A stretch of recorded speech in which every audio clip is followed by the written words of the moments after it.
What's up, Internet World? We're the News 19 Nerds. I'm Leroy. I don't know what we're talking about. I'm Michael. I know what I said. I literally forgot. So what did I say? Up, up, and away! Ow. Okay.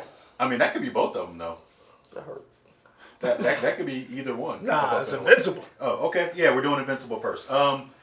Amazon released the first 3 episodes. At like 10 o'clock.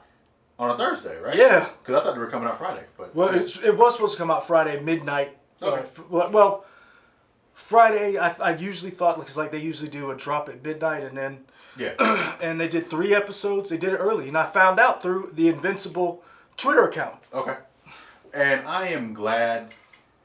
I think Amazon has kind of found a happy medium of giving you a little bit of a binge thing and then kind of doling out whatever. Mm-hmm. I like this idea of releasing 2 or 3 episodes of something at first to see if you're gonna like it, to and then give you that week. Yeah.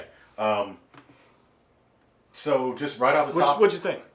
I like it overall. I have some problems with it. Have we decided? We're not going to spoil everything, right? Mm-hmm. Because I mean, I kind of know the big twist because you told me, but we don't. We can just, I guess, approach it episode by episode, right? I didn't tell you the big twist. Oh, you did? No. Oh, okay. That was not me, because I didn't want to ruin it for you. I definitely talked to you about this. Yeah, but not beforehand. I was like, something happens. Oh, okay. Yeah. All right. Well, whatever. I guess we'll just approach this episode by episode. This will only cover the first 3 episodes. Yeah. Okay. And we won't worry about covering stuff in the comic book. Yeah, because okay. Yeah. Okay. All right. Cool. So non-spoilers first. I like the overall characterization of the people. I love the voice acting cast. Stephen Yeun, J.K. Simmons, Sandra Oh. I didn't know Jason Mantzoukas is in this. I always love Jason Mantzoukas, so that's great to hear his voice. Yeah. Guess who else is in it? I don't know. Zazie Beetz. Yeah, Walton okay, Goggins. that's who that was. Okay, got it. Seth. Okay, that's Jillian Jacobs. That's who that was. And my favorite. It took me a while, but I figured it out. Zachary Quinto as the robot. Oh, now that you say that, makes perfect sense. Dude, I figured. You know what? I figured out like 2nd episode. I was like, why do I know that voice? And I was like, oh, keep going. That's Zachary Quinto. Guess who else is in this? I don't know who else. Seth Rogen. That's who it is.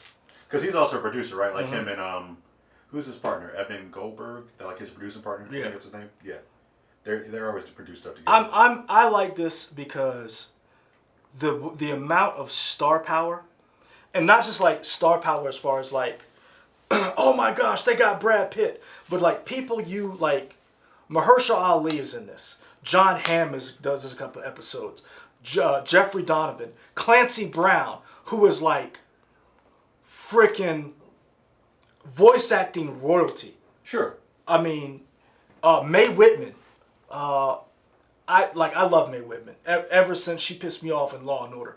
I'll never forget that episode, Mae. You will never redeem yourself for that. I like Mae Whitman from Avatar. Good Girls. The movie? No. The video game? No, the cartoon. She was the voice I forgot there was a cartoon. Katara. I was like, what are you talking about? Avatar? Yeah. But I also do like her in Good Girls. Yeah. But you know who's the best in Good Girls? Christina Hendrick. Oh yeah, she's great. The trashiest, most horrible person ever. Oh, I love her. Yeah. She's great. But anyway. Yeah. This cast is amazing. Yeah. And I'm on board. I was kind of on board because I'm not a real big fan of the property because I got into it late. Okay. So, from what I hear, when this first came out, everybody was losing their minds because over the comic or the TV show. The comic. Yeah. Because they were just like they couldn't believe the take that Robert Kirkman was doing on superheroes. They're like, yeah, this is so great. And Tony friend of the show, Tony filled me in about this because I guess. Another friend of the show, James Gilbert, really loved Invincible. Oh, really yeah. loves Invincible. He was the one who tried to get me on it. Okay, got it. I guess because a lot of people expected, because the way it was, I remember the solicitations for Invincible. They called it Spider-Man on crack. Something like that. Because they talked about the fact that it's a teenage kid coming into his own, getting his powers, trying to figure out how to navigate life. Kind of like how the early Spider-Man was, where he was a high school student. Sure. He was trying to juggle a woman out of his league, so to speak, and juggling with this responsibility. There are elements of every comic genre, every superhero you can think of. There's elements of Superman, Spider-Man.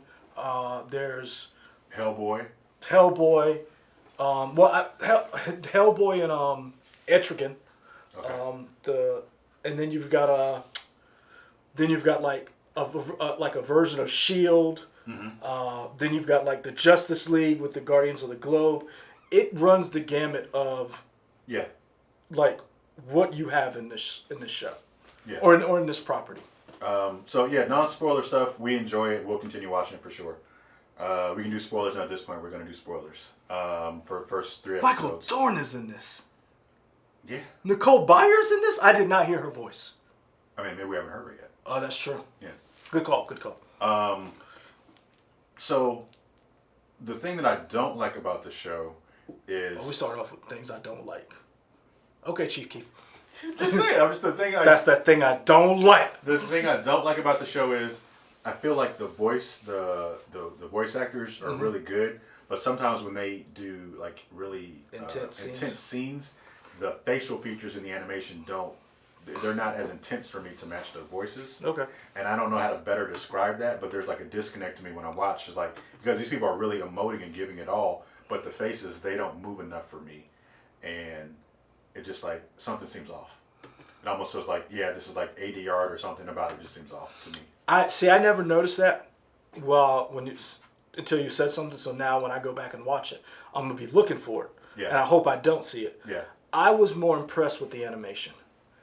I like the animation in the action scenes, but like the basic everyday stuff is kind of like whatever.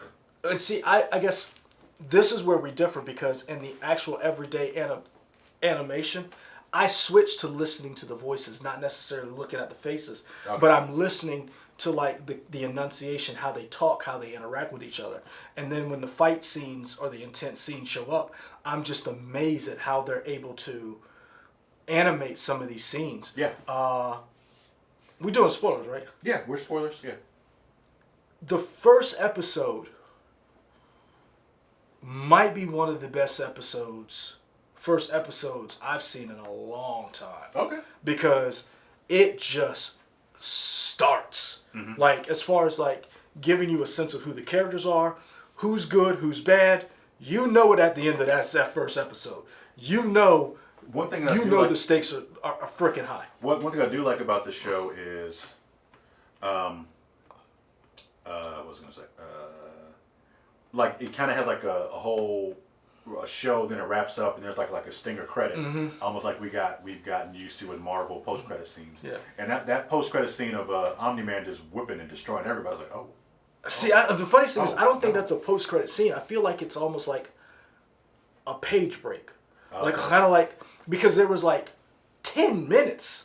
Yeah. And that's why I was like, it was like, because I was looking at it and it ended. I was like, okay. And honestly, I was unaware that was still the first episode. Okay. I thought like it ended and then it just automatically started to the second episode. I was like, this is a first good episode. And then like the distress call went out. Yeah. And I was like, this is still the same episode. I was like, so is that how it happens in the comic? Told you I don't know. I thought you read some of it. Sorry, I'm confused. I have the first issue upstairs. You want to look at that? Now, it's not the real first issue. Don't try to track me down and mug me. It's a reprint from Free Comic Book Day. Okay. Because that first issue, go look that up on eBay. Okay. It ain't cheap. Okay, got it. So yeah, to me, this is I really enjoy this. Digimon Husan's in this? Don't do that to that man. Put some respect on his name. Who? Old boy who worked for Ronin? Ezra Miller's in this. I mean, yeah. Who? You know who isn't in this? Who? Us. Season 2, baby. Season 2. Next time. We can be the Black Waldorf and Statler. Oh, wonderful. Anyway, I like this idea that Omni-Man is. We know he killed everybody in the Guardians of the Globe. We don't know why yet. He just killed them. And he didn't just kill him, man. Yeah, he destroyed them. He effed them. And it was so bloody. Son. He smashed Red's head like a grape. Yeah. Who says that? I will smash your head like. I'm trying to remember. There's a movie or there's a show where somebody's like, I will smash your head like a grape. He did that. Yeah. You bring that up. So they have a funeral scene. I can't remember. It must probably was episode 2, maybe. Episode 3, because it was like, who you call it ugly. Okay. Yeah. Episode 3. They have the funeral scene, and the woman that is, I guess, Olga.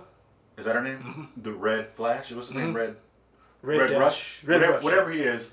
His significant other. Red Rush. Yes. Has this. She has a really powerful scene where she's like, the first time where he's finally still, and I still don't get to see his face. Yeah, and you're like, there's no way you can't. Right, I felt the emotion, but also that is a specific example where I was disconnected, where like her face wasn't emotive enough the way they drew. I guess I look at it as like you can't get that emotion on that face unless Robert Rodriguez and James Cameron are gonna do it with Battle Angel Alita. Yeah. You're not gonna get that. Yeah. But I felt that scene because you saw them earlier when they were in the park, and she's like, this is the first time he's standing still, or he's still, and I still can't see him. And I'm like, you better be glad you can't see him. Yeah. What Omni-Man did to him, but what I got was, and this is going to be a hot take, and I'm sorry to do it, the first 2 hours of Invincible is better than the 4 hours we got in Justice League.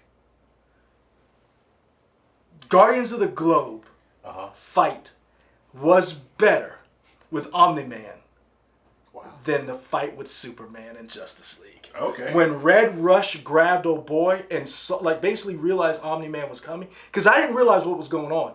I saw Red Rush move. Yeah. And that the animation of him and then grabbing before Omni-Man could hit the other guy. Yeah. I was like, oh, it's about to be on. Uh-huh. It came out of nowhere. And I was like, and that whole fight scene was just amazing. Yeah, it looked very cool. And it really showed you in the hands of like some very creative people how you can turn an animated fight scene from just being generic to like, remember how like they what was it? Is it JoJo? Where JoJo's Bizarre Adventure? Remember at the meme that everybody's like with it? Yeah. Like it turns a generic fight scene into art. When you see Omni-Man try to take out War Woman and the way she fights and the way she moves, and then you see the way he just takes everybody down, you're like, yeah. Oh, you're Wu-Tang Clan, and you are not to be with. So, I thought you knew Invincible, which is cool that you don't. So, I know the beats. Okay. I know, like... In your mind, why do you think he took everybody out? Or is that spoiler stuff?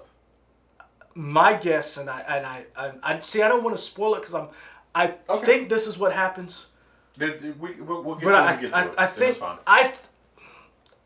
I think Omni-Man is not the guy he's pretending to be. Okay. I think Omni-Man is... He got some secrets. Yeah. I think Omni-Man is setting up to be...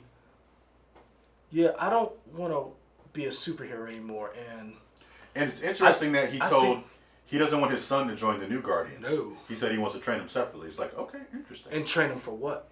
I'm thinking he's like, yeah, I'm going to take over this planet. Yeah. And I need you out of the way. And when you look at the new Guardians and you look at what they lost, and I'm like, that's the best y'all could do. I'm not knocking the team, but I'm like, this team is definitely not as polished. Oh man, as that original team for sure. But I like all the interactions. Oh, I felt so bad for Eve with Rexplode and Duplicate. Like I could see it playing out in my mind. I was like, Duplicate's coming out of the shower. Oh yeah, when she's like, "Don't go in there." I was like, "Oh no, he's." But this is the thing, and I feel bad for her, but I kind of feel like, and this is the one thing I like about this show. It shows you what normally happens in a relationship when you have a pretty girl who's dating like a jock or somebody who's kind of a prick, who's kind of a douchebag, kind of all the things that is, and he does what he normally does. Right. He screws up and screws your friend. Yeah. And I feel like that's what happens at a lot of times in these situations. And I'm like, saw that coming. Yeah. And so it sets up this whole love triangle now between Mark, Zazie Beetz' character, Angela? Was her name Angela? Ashley. Ashley, okay. Hold on. It might be Angela. Amber. Amber. and then Eve. Yeah. And so I'm really liking this whole little love triangle because and again, it reminds me of the Spider-Man. The Gwen Stacy, MJ. There's the good scene in, maybe it's it might be the second episode. I don't know, whatever it is, where Mark, he tries to stand up for Amber.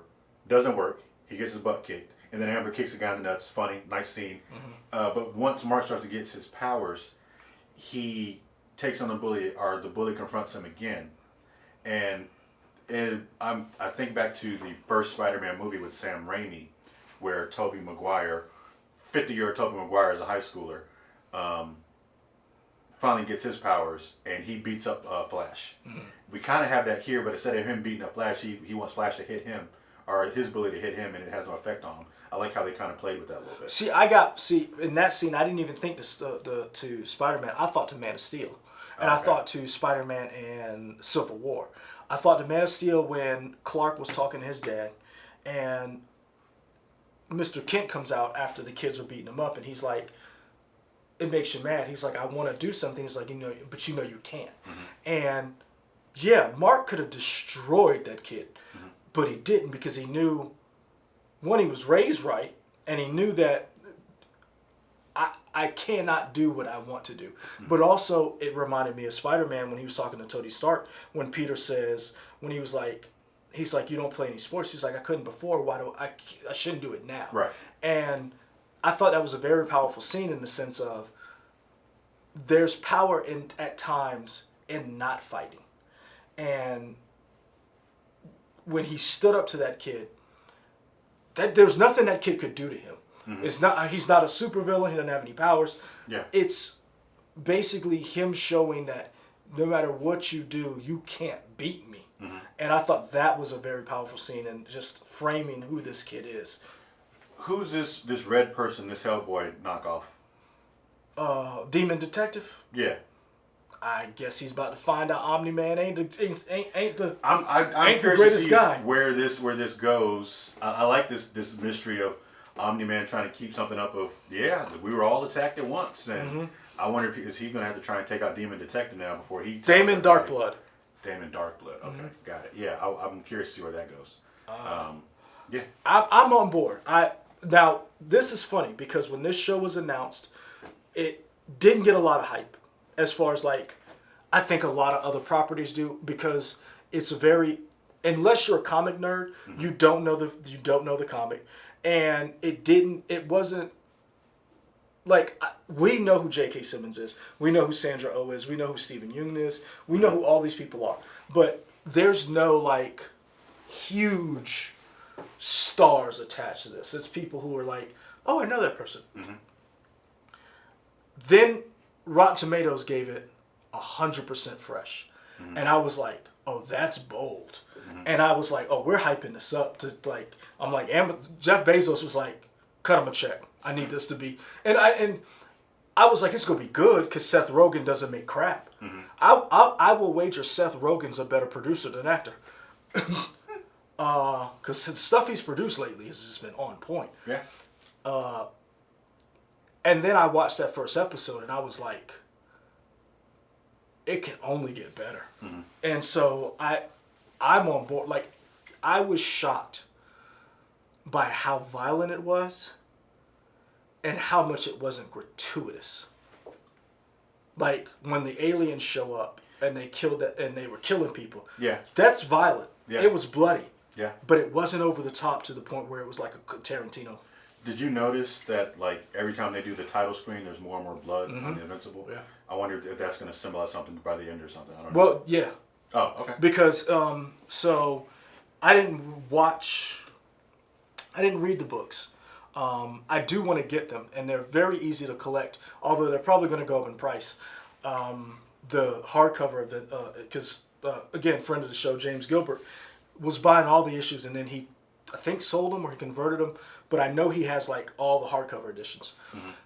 Skybound, who is the parent company that Kirkman created for Walking Dead, Firecracker, or whatever that new Firewalker, Firestarter comic, Battle Pope,